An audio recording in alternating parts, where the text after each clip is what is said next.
Hey guys, Chris here from the Writer's Block, and it's that time of the year where people are trying to figure out what to buy for that very special someone in their lives, but are unsure what to get since they are picky bastards who don't respect you and your awesome gifts that you've brought them time and time again. I've got the best gift idea for you, suitable for all ages from kids to grandparents. Everyone can enjoy the awesomeness that is Dungeons and Dragons. I'm so sorry about him.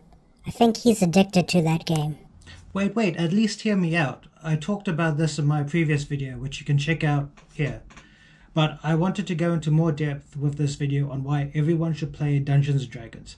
First, what is Dungeons & Dragons? Copy and paste from Wikipedia, Dungeons & Dragons, or more commonly known as D&D, since it's shorter, is a fantasy tabletop game created by Gary Gygax and Dave Arneson. Arneson. The main premise of the game is to allow each player to create their own unique character, which will embark upon an imaginary adventure within a fantasy setting.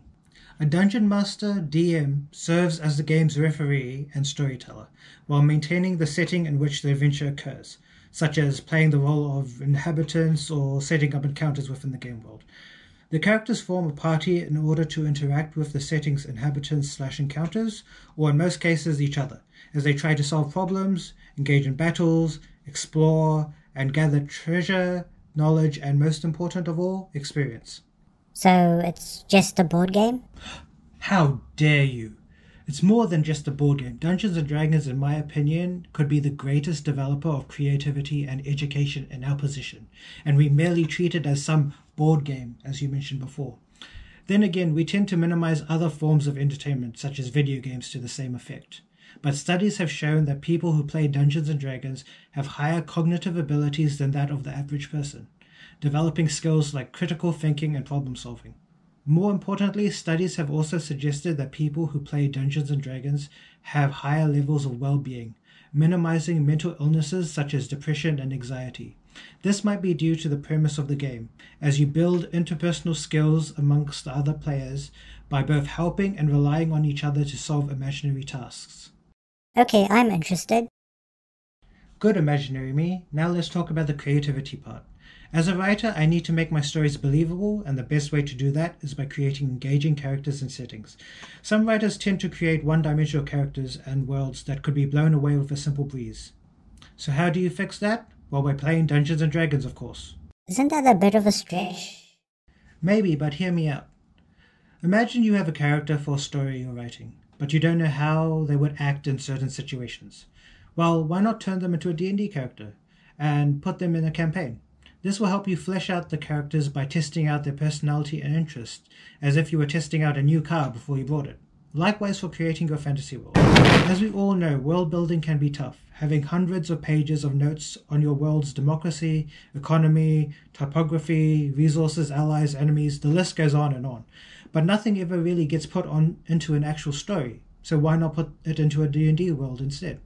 Let a group of adventurers explore your world, and that way you can see what works and what doesn't, while at the same time testing out the player's interest in the world you have created. Having several fresh set of eyes on your fantasy world is so beneficial, as they will spot simple mistakes that you may have overlooked.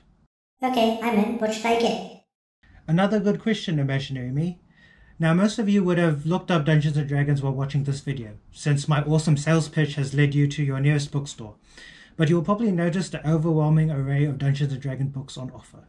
This is probably one of the reasons that put a lot of new players off, since the game looks incredibly complicated with several books on rules and restrictions.